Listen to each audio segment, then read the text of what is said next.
जैसा आप लोग को कहा था कि हर रोज़ एक टॉपिक सामान्य ज्ञान लुसेंट से मैं ख़त्म करूंगा। तो आज से ये सीरीज का शुरुआत कर दिया हूं, जिसमें लुसेंट सामान्य ज्ञान के हर एक टॉपिक को एक एक दिन एक बार में जो है ख़त्म करूंगा। इसलिए आप लोग जो है लास्ट तक जो है क्लास देखें, जिससे आपको अपने एग्ज़ाम जो भी कॉम्पिटिटिव एग्ज़ाम देने जा रहे हैं उस एग्ज़ामिनेशन में आपको बहुत फ़ायदा करेगा। ये बहुत इम्पोर्टेंट जीके इसमें से मिल जाता है। इसमें जैसे सबसे पहले देख रहे हैं इतिहास है। इतिहास में प्राचीन भारत, मध्यकालीन भारत, प्राचीन भारत है, मध्यकालीन भारत है, उसके बाद आधुनिक भारत है। साथ ही साथ इसमें और भी कई चैप्टर सब हैं। तो मैं आज आपको शुरुआत करने जा रहा हूँ ये भारतीय संविधान के टॉपिक से। भारतीय संविधान जो पाँचवा टॉपिक है, ये पाँचवा टॉपिक से शुरुआत करूँगा, जिसमें लगभग 50 टॉपिक हैं।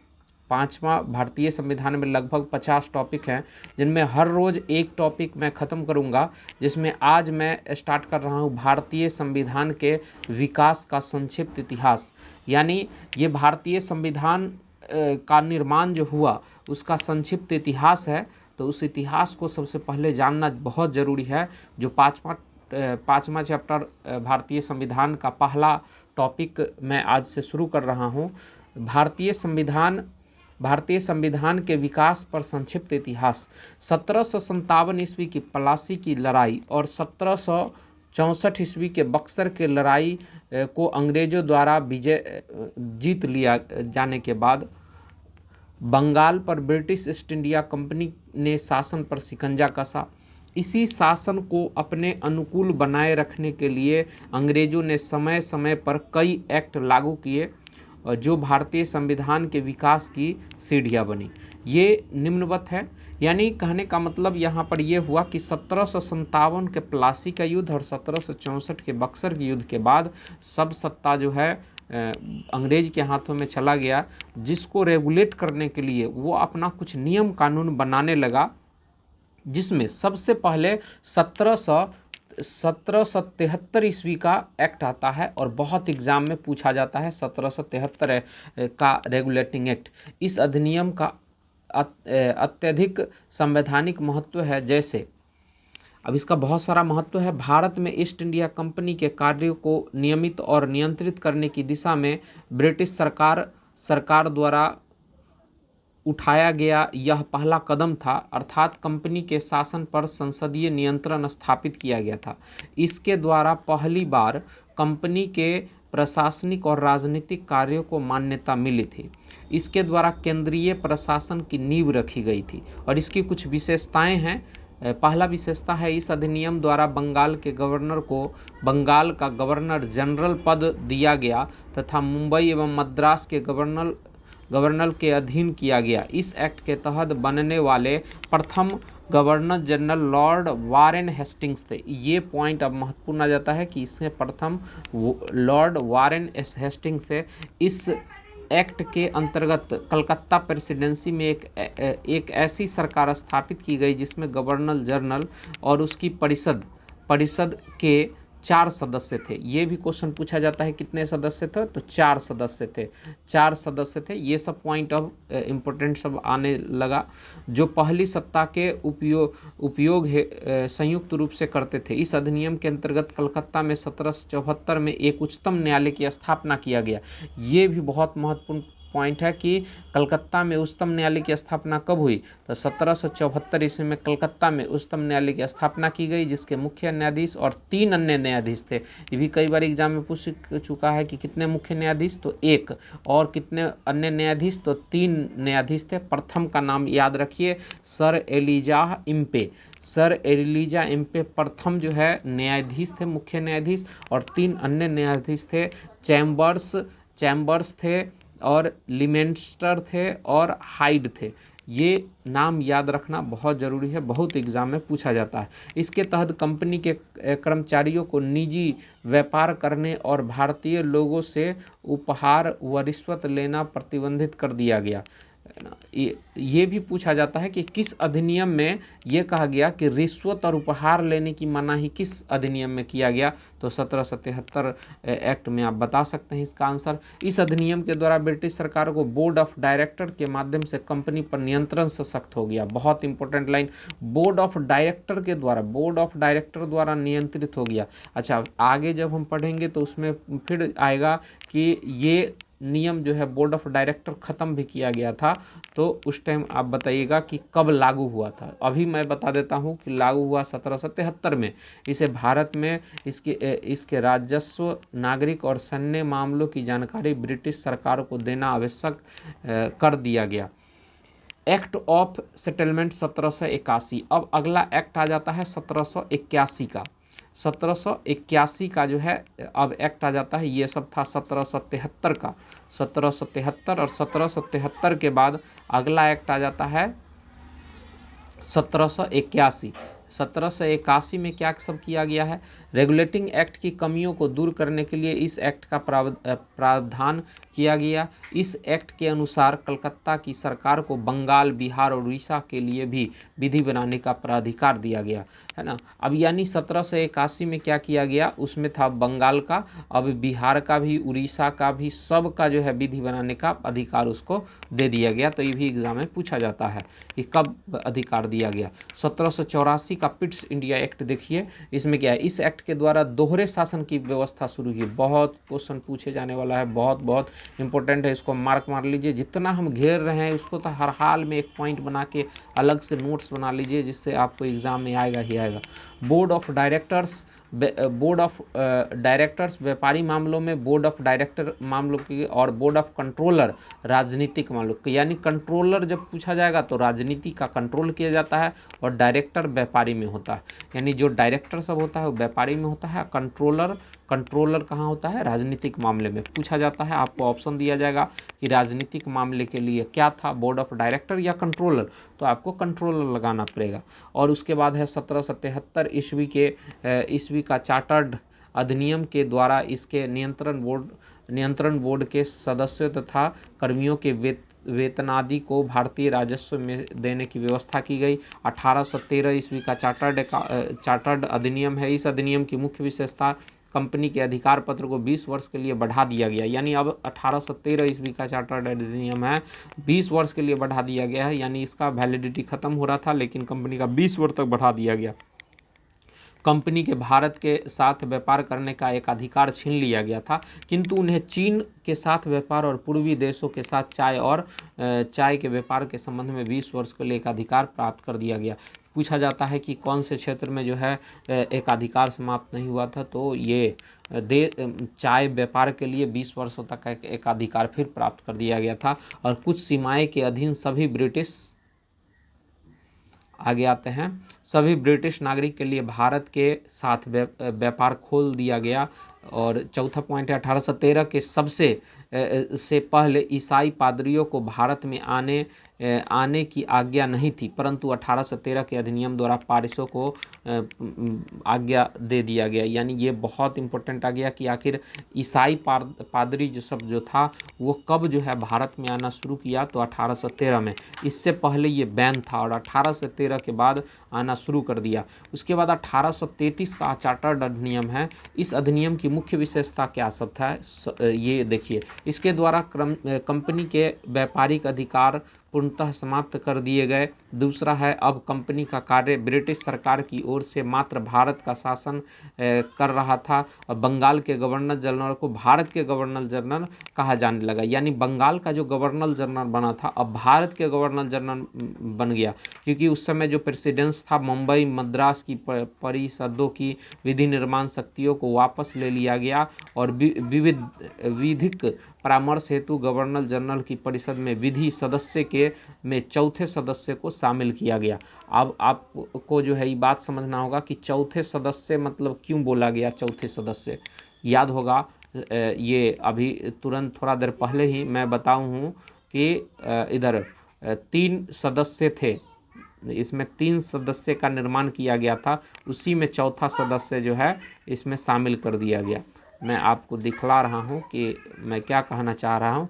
देखिए, यहाँ पर आपने पढ़ा था कि सर एलिजा इम्पे जो है मुख्य न्यायाधीश थे और 3 अन्य न्यायाधीश थे। तो 3 चैम्बर्स, लिमेस्टर और हाइड के साथ साथ अब एक और को शामिल कर दिया गया, और वो जो है इस प्रकार से ये 4 गो हो गया, है ना। तो ये भी क्वेश्चन पूछा जाता है कि वो 3 परिषद के बाद चौथा कौन जोड़ा गया और उनका काम क्या था।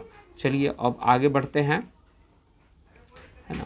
इसमें आगे की ओर यानी विधि सदस्य चौथे रूप में, याद रखिएगा, विधि सदस्य चौथे रूप में शामिल हुए थे। छठा पॉइंट, भारत में दास प्रथा को विधि विरुद्ध घोषित कर दिया गया और 1843 में उन्मूलन कर दिया गया। पूछा जाता है कि दास प्रथा को कब खत्म किया गया, तो 1843 ईस्वी में उन्मूलन कर दिया गया, यानी हटा दिया गया। अधिनियम की धारा 87 के तहत कंपनी के अधीन पद धारण करने के लिए किसी व्यक्ति को धर्म, जनस्थान, मूल वंश या रंग के आधार पर अयोग्य न ठहराने का उपबंध किया गया। गवर्नर जनरल की परिषद को राजस्व के संबंध में पूर्ण अधिकार प्रदान करते हुए गवर्नर जनरल को संपूर्ण देश के लिए एक ही बजट तैयार करने का अधिकार दिया गया, यानी पूरे देश के लिए एक बजट तैयार हो। भारतीय कानूनों का वर्गीकरण किया गया तथा इस कार्य के लिए विधि आयोग की नियुक्ति की व्यवस्था की गई। 1834 में लॉर्ड मैकाले की अध्यक्षता में प्रथम विधि आयोग का गठन किया गया। इम्पोर्टेंट लाइन, ये इम्पोर्टेंट लाइन हो गया कि 1834 में मैकाले की अध्यक्षता में प्रथम विधि आयोग का गठन किया गया। उसके बाद आता है 1853 के चार्टर्ड अधिनियम। इस अधिनियम की मुख्य विशेषता, इस अधिनियम के द्वारा सेवाओं में नामजदों का सिद्धांत समाप्त कर दिया गया। कंपनी के महत्वपूर्ण पदों की प्रतियोगी परीक्षाओं के आधार पर भरने की व्यवस्था की गई। इसके लिए 1854 ईस्वी में मैकाले समिति की नियुक्ति की गई। इस अधिनियम के द्वारा गवर्नर जनरल की परिषद के विधायी और प्रशासनिक कार्यों को अलग कर दिया गया, है ना। और इसके तहत परिषद में 6 नए पार्षद जोड़े गए। इन्हें विधान पार्षद कहा जाता है। ये सब पूछा जाता है एग्जाम में, कितने पद जोड़े गए थे, तो 6 नए पार्षद जोड़ा गया, उनका नाम विधान पार्षद रखा गया। 1858 ईस्वी का भारत शासन अधिनियम। इस अधिनियम की विशेषताएं क्या सब था। 1858 का भारत शासन अधिनियम के लेकर ब्रिटिश क्राउन के हाथों में चला गया था। क्यों चला गया, क्योंकि आप जानते हैं कि 1857 ईस्वी में जो है क्रांति हुई थी, और ये बहुत बड़ा क्रांति था, जिसके बाद जो है सभी व्यवस्था क्राउन के हाथों में चला गया था। और क्राउन जो है था वो उसके हाथ में जैसे ही चला गया व्यवस्था, तब जो है वहाँ पर 1857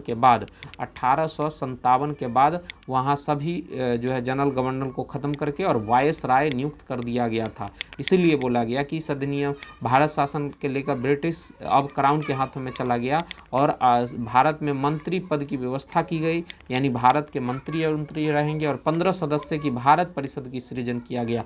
पूछा जाता है कितना सदस्य, तो 15 सदस्य का जो है समिति बनाया गया। क्या वो सदस्य का, 15 सदस्य का समिति बनाया गया, जिसमें से पूछा जाता है ब्रिटिश का कितना था, तो ब्रिटिश का 8 सदस्य, और ब्रिटिश यानी ब्रिटिश सरकार का जो है 8 सदस्य, और कंपनी के जो है 7 सदस्य थे।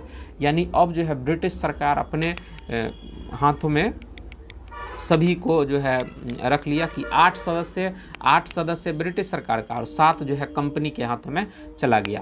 भारतीय मामलों पर ब्रिटिश संसद का सीधा नियंत्रण स्थापित हुआ, यानी अब ब्रिटिश संसद का होगा। अमूमन 8 वो मंत्री है उसका तो होगा ही। भारतीय मामलों पर ब्रिटिश संसद सीधा स्थापित हुआ। मुगल सम्राट के पद को समाप्त कर दिया गया, क्योंकि अंग्रेज ही अब 2 टाइप का हो गया। एक अंग्रेज कौन हुआ, एक अंग्रेज हुआ गवर्नमेंट, एक सरकारी आदमी, और एक हो गया कंपनी का आदमी। तो अब तो यही दोनों मिलकर चलाने लगा, एक गवर्नमेंट का आदमी और एक कंपनी का आदमी। ठीक है, तो कंपनी का जो है 7 सदस्य मिला और गवर्नमेंट का जो है 8 सदस्य मिला, और इस प्रकार से 15 सदस्य का जो है परिषद बना के और सरकार चलाने लगा। अब मुगल का कौन जरूरी था और भारत के आदमी का कौन जरूरी था, भारत के आदमी को हटा ही दिया गया लगभग। भारत के शासन संचालन के लिए ब्रिटिश मंत्रिमंडल के एक सदस्य के रूप में भारत राज्य सचिव की नियुक्ति की गई, यानी अब वहाँ पर एक और नया पद बना दिया गया, भारत राज्य सचिव, secretary of state of India नियुक्त किया गया। वो अपने कार्य के लिए ब्रिटिश संसद के प्रति उत्तरदायी होता था, यानी ब्रिटिश संसद में बैठता था और यहाँ का जो नेतृत्व करता था। वो अपने कार्य के लिए ब्रिटिश संसद के प्रति उत्तरदायी होता था। भारत के प्रशासन पर इसका संपूर्ण नियंत्रण था। उसी का वाक्य अंतिम होता था, चाहे वह नीति के विषय में हो या न, यानी सभी का करता था, तब वही हो गया था। भारत के गवर्नर जनरल का नाम बदलकर अब वायसराय रख दिया गया, पहले ही बता चुका मैं। अतः इस समय के गवर्नर जनरल लॉर्ड कैनिंग जो शासक था, जो उस समय गवर्नर जनरल था, वो लॉर्ड कैनिंग अब अंतिम गवर्नर जनरल बन गया और प्रथम वायसराय बन गया। एकदम समझ के चलिए कि कैसा क्या खेला हुआ।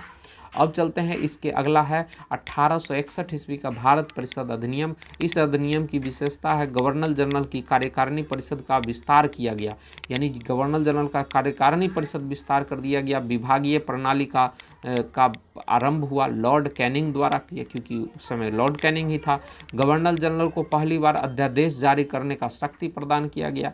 गवर्नर जनरल को जो है अध्यादेश जारी का शक्ति, ऐसे अध्यादेश की अवधि मात्र 6 महीने थे। पूछा जाता है कितने महीने का अध्यादेश जारी होता था, 6 महीने का। गवर्नर जनरल को बंगाल, उत्तर पश्चिम सीमा प्रांत और पंजाब में विधान परिषद स्थापित करने की शक्ति प्रदान की गई। इसके द्वारा कानून बनाने की प्रक्रिया में भारतीय प्रतिनिधित्व को शामिल करने की शुरुआत हुई। वायसराय कुछ भारतीयों को विस्तारित परिषद में गैर सरकारी सदस्य के रूप में नामित कर रखा है ना। अब यहाँ पर बहुत इंपॉर्टेंट पिंक बॉक्स जो होता है बहुत इंपॉर्टेंट होता है।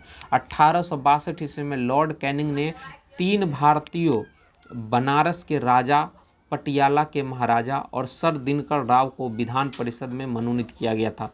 बहुत इंपॉर्टेंट लाइन है कि 1862 ईस्वी में लॉर्ड कैनिंग ने 3 भारतीय, एक था बनारस के राजा, एक पटियाला के महाराजा और सर दिनकर राव को जो है क्या किया गया, विधान परिषद में मनोनीत किया गया।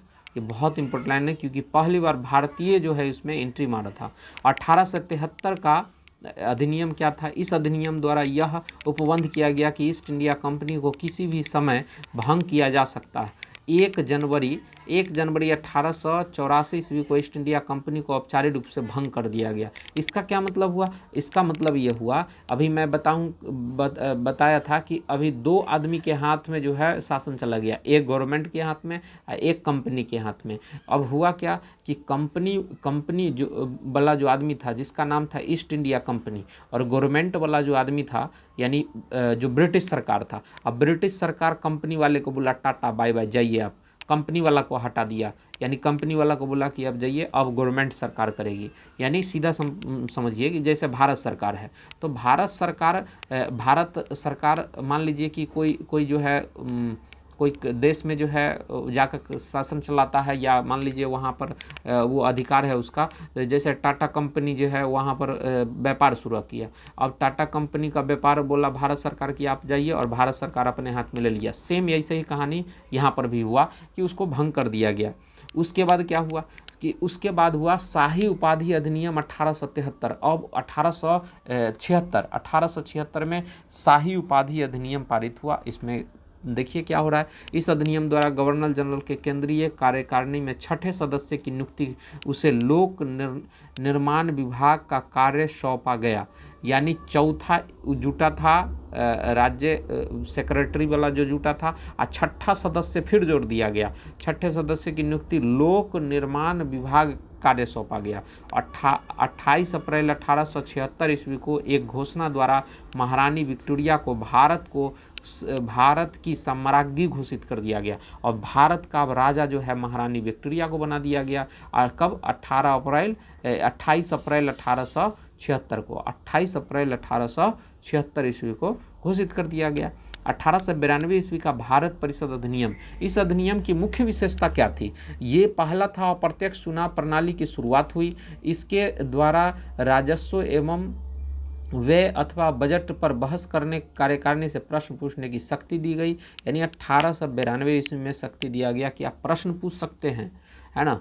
और उसके बाद आया 1909 का भारत परिषद अधिनियम, मार्ले मिंटो सुधार। ये बहुत इम्पोर्टेंट रहा, क्योंकि इसी के द्वारा बहुत सारा चीज़ जो है किया गया, मार्ले मिंटो सुधार किया गया।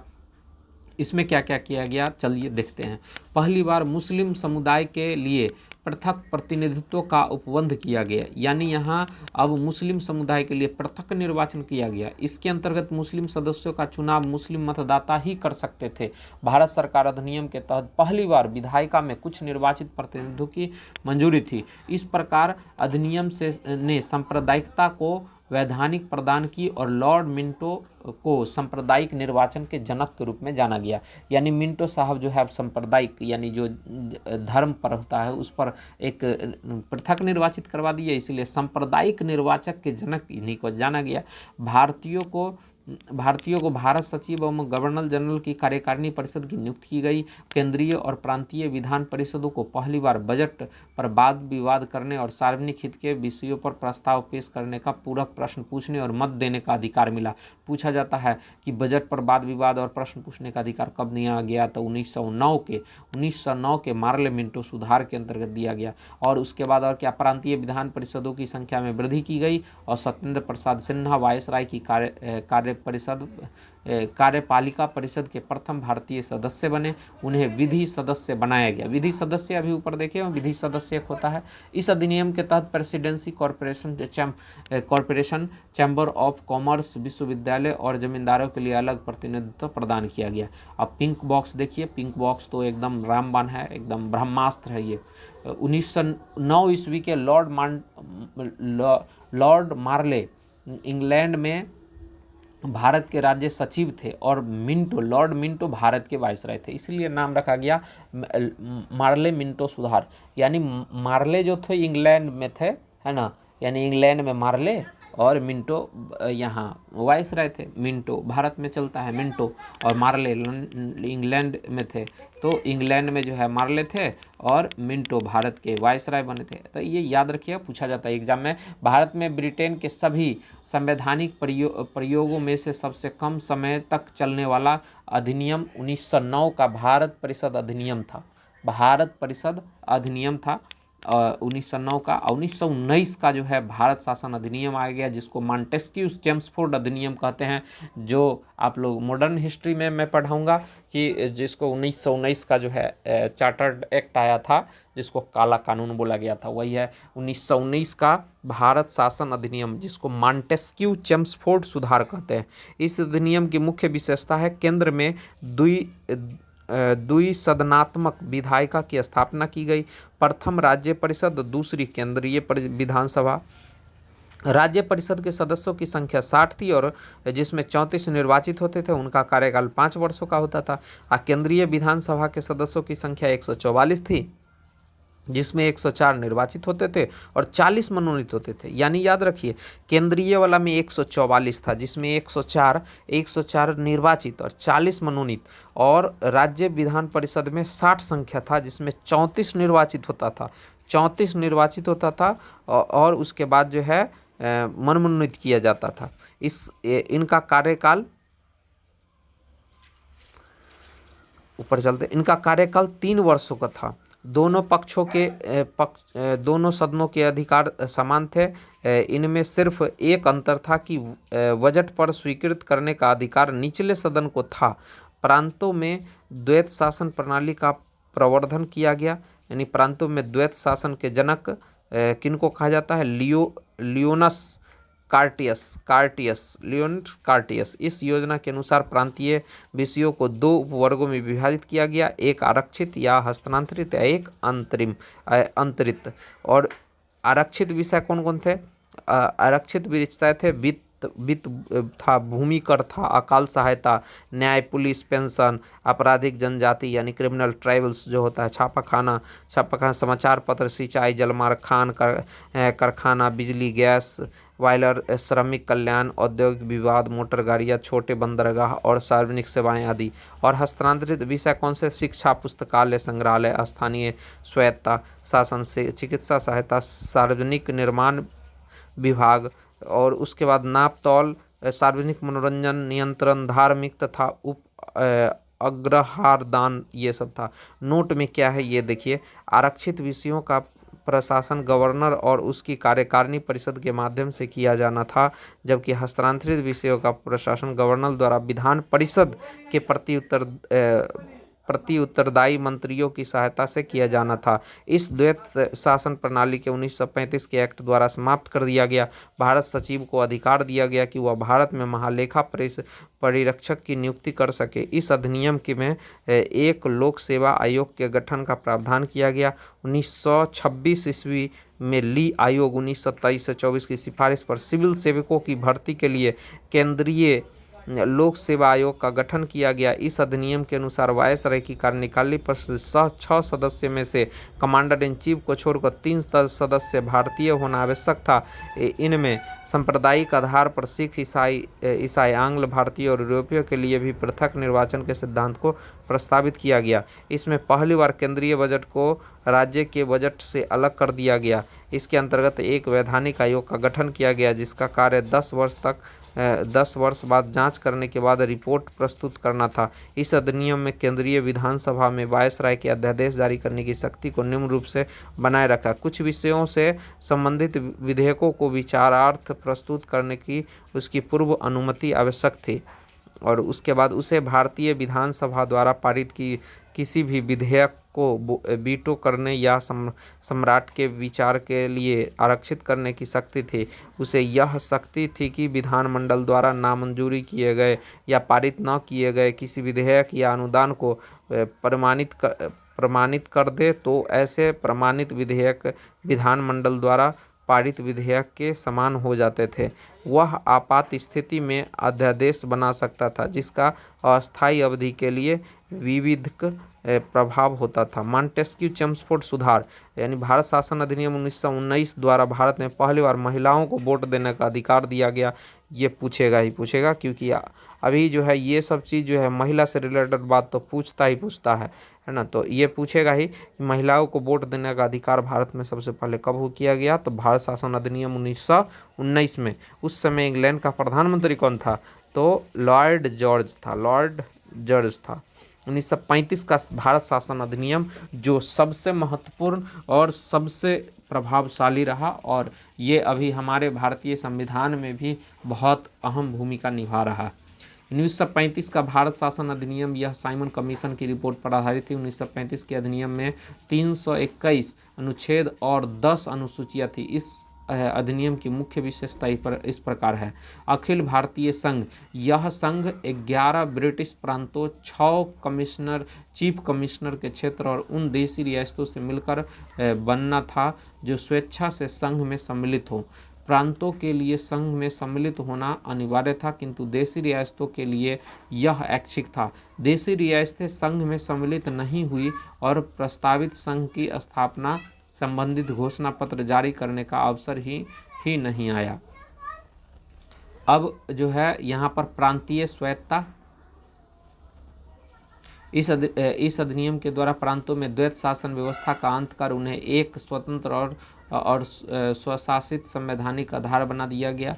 केंद्र में द्वैत शासन की व्यवस्था किया गया है ना। उसके बाद प्रांतीय और कुछ केंद्र और प्रांतीय, यहीं से संघ सूची, प्रांतीय सूची और संवर्ती सूची, यानी संघ सूची में जो संघ सूची है केंद्र सरकार, उसमें था करेंसी था, मुद्रा था, नौसेना, सेना, वायुसेना, जनगणना ये सब था। और प्रांतीय में पुलिस, प्रांतीय लोक सेवा ये सब था। और संवर्ती में ये दंड विधि और प्रक्रिया, सिविल प्रक्रिया, विवाह और विवाह विच्छेद ये दोनों था। इस प्रकार से 1935 अधिनियम के बारे में नेहरू और अंबेडकर की भी कुछ उक्ति थी, कुछ कहे थे।